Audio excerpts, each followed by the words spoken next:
Okay, so what I'm going to show you next is the total, average and marginal product diagrams. You'll notice that I've got two separate sets of axes I've already plotted out for you. The total product is on the top set of axes, so I'll add that title. So total product.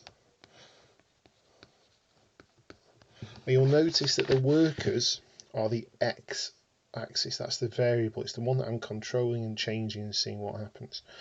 Alright, so this is from the data in the last session. So you'll notice that the total product, and obviously I've done it as best I can on a tablet, but the total product increases and starts to slow down and begins to fall. So I'm just going to do my best to draw a line through that to show you what that's going to look like. Okay, so that will be the total product curve. Then down on the second set of axes, I've kept the same x-axis and product on the y-axis, but I've got the average. So again, the average I've done in the red dots here. Obviously you could probably do it a bit neater on paper. The average looks like this,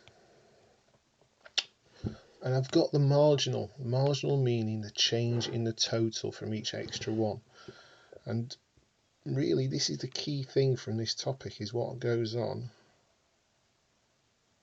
with the marginal product. It's a bit wobbly, but you get the idea. So you can see that what's happened, total increases, slows down and eventually begins to fall. But if I'd plotted this accurately, and it is sort of accurate, you'll notice that the total's maximum value should be there. It should go up and then slightly back down, and that will coincide with here where the marginal becomes 0. And that's because when I add that many workers, I know it's impossible to add half a worker, but at that point that increase in workers is actually adding nothing to output. It's not increasing output, but equally it's not reducing output. If I add any more workers, so by the time I add the 7th or the 8th worker, that gives us a negative minus value for marginal product, and that will bring the total product down.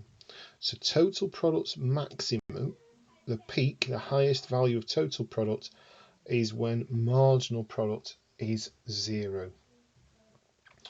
And just as another interesting thing, perhaps if you're a mathematician, marginal product also cuts through average at average is highest. And that's a common theme, that the marginal will cut through the average either at its highest if the curves are letter N shaped, or at the average is lowest if they're U shaped.